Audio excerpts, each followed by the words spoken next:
Hello, I am the Scriptmonk, and welcome to part 2 on my series on myth and the movies. In our last video, we examined what it really means to call a story mythical, and we concluded that the principles of myth are at the root of all great modern storytelling. In fact, the movies of today constitute our society's modern mythology, in that, like the myths of the past, they use the fantastic power of story to communicate a sense of order and meaning in the world through vital cultural values, ideas, and beliefs. In this video and the following, I will attempt to scratch the surface on the structuration of myths in modern movies. And I say scratch the surface because it's a complicated thing. Mythic communication tends to occur on many different levels and many different ways, often within the exact same story. And as one might expect with these squibble squabbles of academia, there are many approaches and schools of thought on the subject, and they don't always agree. So to make things easier, I'm going to split this sucker in half, or into several pieces. In fact, I gotta split this into the universal aspects of myth and the cultural aspects. Late 19th century ethnologist Adolf Bastian theorized that mythical thought operated like a two-sided coin. On one side were the elementary ideas or universal aspects of human thought.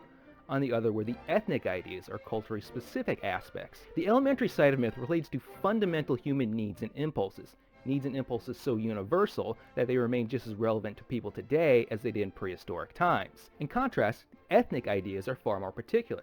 The ethnic refers to how specific elements of the myth relate to the local scene, that is, the particular historical and cultural context of the people for which the myth was created. Essentially, the elementary deals with what all mythologies have in common, the ethnic with where they differ. But like the two sides of a coin, these two aspects cannot exist without each other. For a people to see a myth's relevance to their daily lives, the elementary must be rendered in the here and now forms of the ethnic.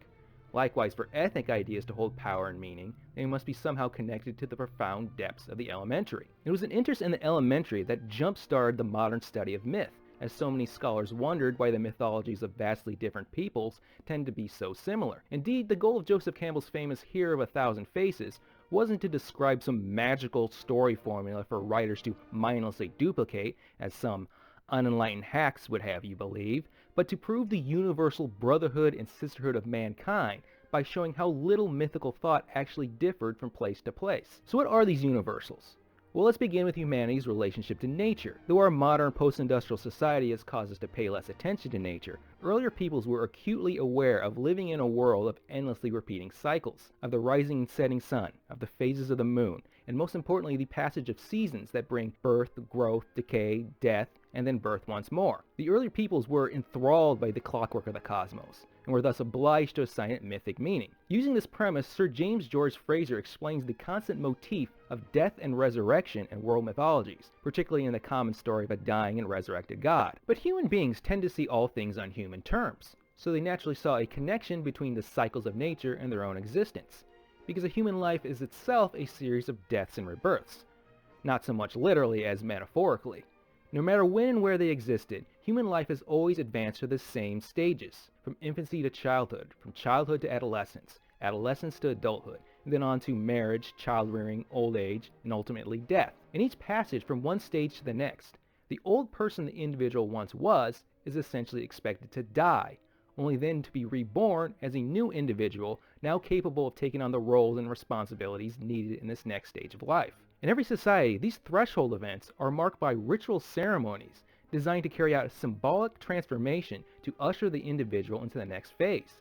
This continues today with things like christenings, bar mitzvahs and first communions, graduation ceremonies, weddings, baby showers, funerals, all social events designed to initiate the individual into the next stage of life or the life beyond. Joseph Campbell took this for the central thesis of Hero with a Thousand Faces. He contended that the stages of the quest myth presented mythological renditions of the ritual passage to the next stage of life. In each story, the hero must leave their old life behind, cross the threshold into the unknown, struggle against fears and self-doubt until they reach maturation, ultimately returning home reborn. This hypothetically explains why quest myths are so popular with adolescents aspiring towards adulthood, while still remaining relevant to anyone in any stage of life anticipating the next. But being based in creative metaphor, the quest myth has even broader applications, as human history is itself made up of periods, big and small, in which the old ways must die and be replaced by the new. In fact, whenever we find a society in turmoil, we find it in the middle of this process. Thus we find a motif that remains a constant presence in Hollywood films today, what Joseph Campbell called the wasteland after the poem by T.S. Eliot. In the wasteland, a world has gone to rot or stagnation,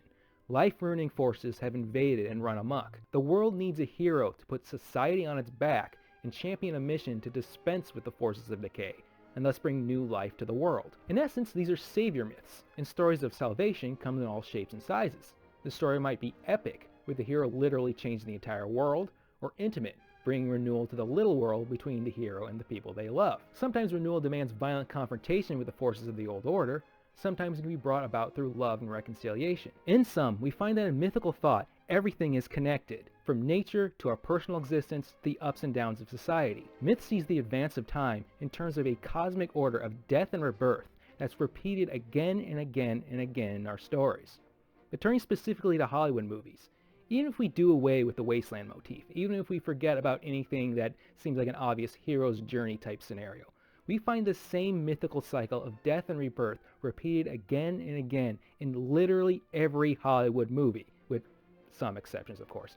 There's something you might have heard of called the character arc. As I explained in a previous video, the character arc is the course of psychological transformation undergone by a character over the course of the story.